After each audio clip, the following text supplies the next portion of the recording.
20 जनवरी को अनारकली में धमाका हो गया। रात 11 बजे तक 11:30 बजे पुलिस हमारे हॉस्टल में आ गई और उसने छापा मारा। तो उसने जो हमारे पश्तूनों के रूम थे या हमारे बलोचों के रूम थे तो उसमें आ गए।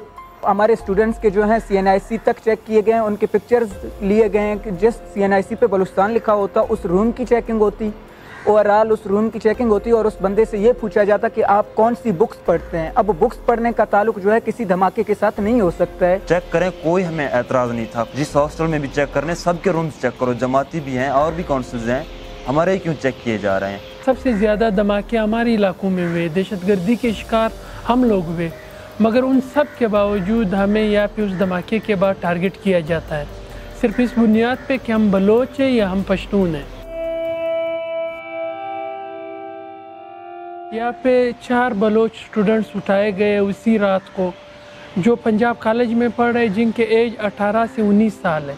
जो पश्तून यहाँ पे मजदूरी करते हैं वो ज़्यादा से ज़्यादा फ्रूट की एक लेड़ी लगाते हैं, जो लंडे के जूते होते या जैकेट्स होते वो बेचते, मगर उन लोगों को उठाया गया। 200 के करीब लोग उठाए गए। जब ये वाक़या होता है इसके बाद जो है बलोच और पश्तून का नाम जो है, जो पेजेस चल रही थी सोशल मीडिया पे यूनिवर्सिटी के नाम से, उनमें से आए हैं कि जो यहाँ पे काउंसिल्स हैं या बलोच और पश्तून स्टूडेंट्स हैं वो उनके सहूलतकार हैं। जब इस मामले में हम जो है एडमिन से बात करने की कोशिश करते हैं तो एडमिन जो है मुकम्मल नाकाम हो चुकी होती है और एडमिन हमें ये सिंपल ये कह देता है कि ये हमारे पेजेस नहीं हैं। पाकिस्तान डिफेंस का एक ट्विटर अकाउंट, उसमें ये कहा गया था, इनके पिक्चर डाले गए थे समीर का कि ये दहशतगर्द है जो वाक़ई से ताल्लुक़ रखता है, लाहौर धमाके में इसका रोल। अब ये स्टूडेंट किस तरह बाकी स्टूडेंट के सामने जाएगा जब आप पे इतनी बड़ी इल्ज़ाम लग जाती है कि मतलब आपको उठाया गया बग़ैर वारंट का, आपके साथ वो जुल्म हुआ, फिर जब अपने क्लासेस में जाओगे आप पे एक टैग लग गया, वो टैग आप कौन मिटाएगा? उससे हम अपने आप को किस तरह बचा लें कि मतलब हम नहीं है दहशतगर्द, हम तो यहाँ पे पढ़ने के लिए आए। अगर हमने यही दहशतगर्दी करनी थी तो हम बलूचिस्तान के पहाड़ों में होते हैं। काफ़ी लोग इस तरह है कि वो तो बिल्कुल हम एक्सेप्ट भी नहीं करते, हम इस तरह कंसीडर करते हैं कि ये तो बिल्कुल इस मुल्क का शहरी भी नहीं है। जब हमारा कोई स्टूडेंट यूनिवर्सिटी से बाहर जाता है किसी काम के लिए, बाज़ाब्ता सिर्फ उनकी चेकिंग की जाती है। पंजाब के लड़के होते हैं उनके साथ उन्हें अलहदा ठहरा दिया जाता है। मैं खुद बाहर गया था काम से तो मेरी चेकिंग की जाती है, मेरी ड्रेसिंग देख के।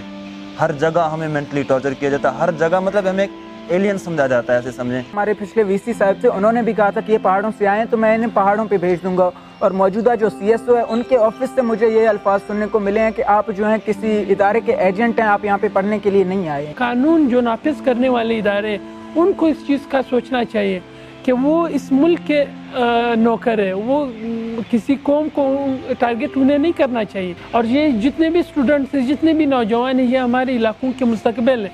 मतलब यहाँ से आके अगर एक बंदा आता है वो पूरे उस इलाके का वही हालात बताते हैं कि मेरे साथ ये हुआ लाहौर में, और फिर उन सब लोगों के जहनों में एक नफ़रत पैदा होती है, और वो नफ़रतें वो कम हो रहे थे इन चीज़ों से कि बलूचिस्तान के लोग लाहौर आते, पाटा के लोग लाहौर आते, वो कम होने चाहिए थे, मगर इनके ऐसे रवैयों से वो नफ़रतें बढ़ रहे हैं।